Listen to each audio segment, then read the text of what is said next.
great, thanks.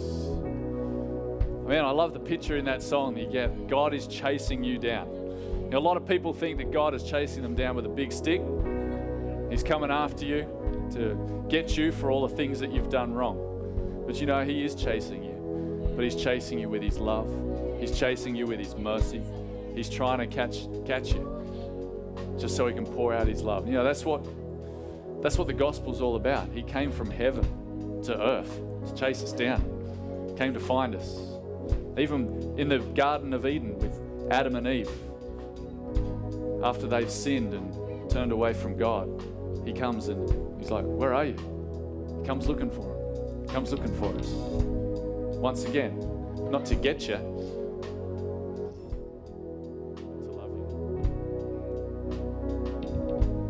It's a beautiful thing. Grab a seat. We're going to come around the word of the Lord. Let's put our hands together for the band. Alrighty. Well, today being Pentecost Sunday, the message today is titled Filled. Filled. We spend a lot of our life on empty. Anybody feel like they're running on empty at the moment? Anyone ever feel like you're just getting up every day and it's like, here we go again, playing catch up? Just a couple of people. So the rest of you have got it all nailed.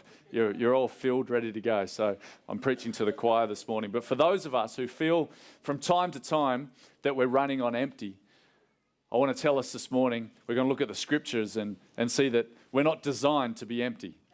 We're designed to be filled. And we're not designed to be filled with the things of this world. We are designed and made to be filled with God. And to be filled with God's own presence Himself, God's own Spirit. The problem is when we run around on empty, we kind of bounce off the walls and we find ourselves reacting to things in certain ways that we wouldn't react in if we were filled. If we were filled with patience, you wouldn't be snapping at this person or at the kids or at that person there. The reality is a lot of the stuff that goes wrong in our own attitudes, in our own actions, in our own words, our own thoughts, our deeds, it's because we're empty. It's because we're trying to live life running on a place where our tank is empty. Dark attitudes and raw emotions generally don't reflect who people really are. It's just simply because we're running on empty. People are actually beautiful, strong, and glorious saints of God who have simply found themselves running low, wondering why everything seems harder, longer, and painful. Who wants to return to that place that God's created us to be, living just out of the glory of God, living out of the overflow of the goodness and the mercy and the grace of God? This is why we need to be filled with the Spirit. We need to be filled with the Spirit. And we want to help people be revived from top to bottom by the Spirit of God. That's why we design our services, that there's a lot of time just spent either in prayer, waiting on God, in moments of encounter, and this is something that we won't compromise on, and we're going to reserve some time at the end of this service where we're just going to be waiting on the Holy Spirit just to get filled, just to get poured into. You see, when I was about 17 years of age, I think I went on a youth camp, and it was run by the Anglican Church, and we went down to this place, and all these teenagers, and we just had this amazing encounter one night where it's like the Holy Spirit just turned up. And everyone was either laughing or crying, and no one had seen anything like it back in those days. It was like 1993, and there was kind of like a revival that kind of started around 1994 where people were doing those sorts of things. But we were all these teenagers in a little Anglican youth camp on the north coast of New South Wales, and this was happening to us. And I remember just sitting in a seat, and I was just crying, and I didn't know why. But it wasn't like a bad crying. It was like a good crying. It was like I'm having an encounter with God, and the only thing I can do is cry. It's like, I don't know what's going on. Around me, people are laughing, all sorts of things are going on. But I was crying, and I literally had this thought that was completely foreign to me. Like, it's kind of, you'd probably call it a vision or something now. But where I was sitting there, I could see my life was like a barrel, and it was just getting poured water into it. Wow. And it was like, the reality struck me that I was empty. And here was God pouring water into me, and it felt so good. Yeah. It was healing. And that's often what tears are. Like sometimes when you come to church, and a lot of people when they're first new and they sit here and they just find themselves crying through the service the whole time. It's like that's for a season. If that's you at the moment, just know that it's just God healing you and filling you and restoring you, and it's not forever. But you always want to keep a soft heart so that God can kind of just push on you and soften you and break you at any time. It's a sign of strength. It's not a sign of weakness to do that. But anyway, I was there in this youth camp, and this water just getting poured into me.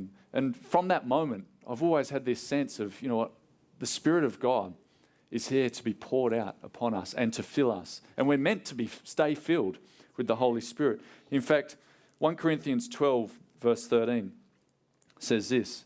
It says, "For in one Spirit we were all baptized into one body, Jews or Greeks, slaves or free, and all were made to drink," everyone say drink, "of one Spirit." It's an interesting way that he puts it. Paul, writing about how we're to be filled with the Holy Spirit, he says we are to drink of the Holy Spirit. And he says it doesn't matter who you are. It doesn't matter what your background. It doesn't matter whether you thought you were one of God's people or whether you feel like an outsider. We were all made to drink of the Spirit of God. And so that's a metaphor for being filled with the Holy Spirit. And it's impossible to live a fruitful Christian life, which we're all called to live, unless we are filled and we are drinking of the life-giving Spirit of God. We need to actually take time to refuel. We need to take the time to stop and just to wait upon God and to be filled with Him. We're always going to face stress in life. We're always going to face things running around a million miles an hour. But you know what? From a place of being filled, we're in a much better place to be able to deal with all those sorts of things. It's like a car tyre. If the pressure on the inside of that tyre is greater than the pressure on the outside, everything's good. But as soon as the pressure on the outside gets greater than that on the inside, you get a blowout.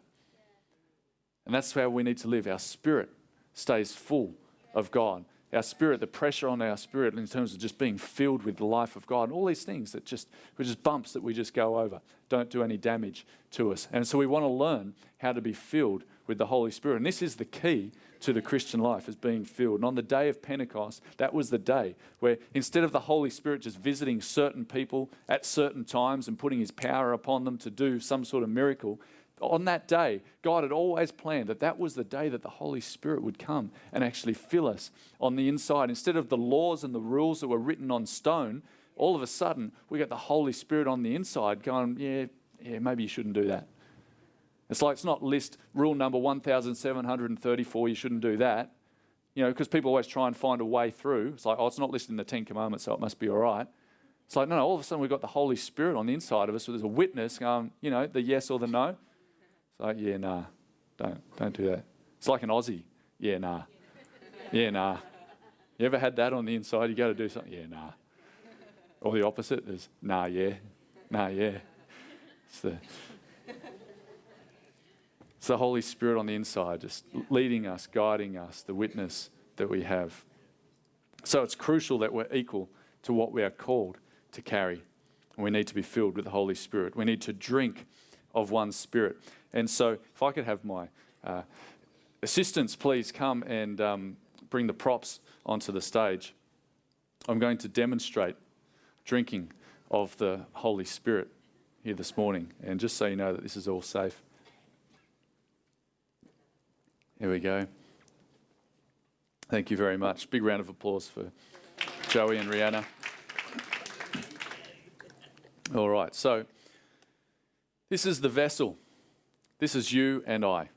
And that's in pretty good shape. It's filled with the Holy Spirit. And because we've had awesome worship, right? And it's the day of Pentecost. I mean, if we're not going to walk out of here full, what day are we going to walk out, right? Okay, so we're filled with the Holy Spirit and it's all great. And that we go out, and what you find is, though, that have you ever found that you leak? And sometimes it happens straight away. Sometimes you can't even get out of the car park before you kind of start leaking. Sometimes there's an argument in the car on the way home, and it's kind of like, man, well, I felt good for a while there. Or the kids start to play up, or something goes wrong. And anyway, you go through a rough week, and it's just a normal week, really. It's not even a rough week. It's just any normal week. and you're kind of like that. You just leak. Unless you're continually topping yourself up, you're actually just gonna leak. And that's the way that it happens. And because we are made of flesh, we're going to think some wrong things, we're going to say some wrong things, we're going to do some wrong things, and we're going to get a bit contaminated on the inside with the stuff that we do. And this is our sin here, kind of just contaminating our heart a little bit and making us see, oh, it's not as pure as what it was. I don't know, maybe I need to sin a bit more just to for the purpose of the illustration. There we go. How's that? That's a bit better. I mean, if you're going to sin, you might as well go out in a big way, right? So that's how some people think. So anyway, all right. So yeah, that's nasty now. Funny thing is, it's vanilla essence. It smells so good. It's a bit like sin too, isn't it? It's kind of like very appealing at the time, and it smells really good, and I'd like a bit of that. But before you know it, you get to the end of the week, and that's what you're feeling like. And maybe you've come into church this morning and you're feeling like that. And that's all right. I'm hoping that there's lots of people that come to church like that, because that's what we're called to do, is be a place where people can get filled with the Holy Spirit. And obviously, if you've been around for a while, you don't want to keep turning up like that, because you can come to church, and if you're feeling a bit yuck and a bit, you all can see that all right from here, is that right? Yeah, from where you are. Back row, thumbs up from the back row if you can see it. Yeah, good. So you can come into church, and there's an amazing atmosphere. It's like the Holy Spirit's just poured out, and singing and all that sort of stuff. But if you're closed off to it, sorry, I need to do that a bit higher, don't I? Sorry about the sound gear. Yeah, that was going out. That's why I wasn't doing it higher, by the way. It was an amazing service, wasn't it? I mean, the people were clapping and singing, and the preacher, he had a new trick. It was pretty cool. It was amazing. But you go away and you're feeling like that. Can I suggest today that you kind of take the lid off and get open to God, and don't worry so much about what's on the inside, because that's what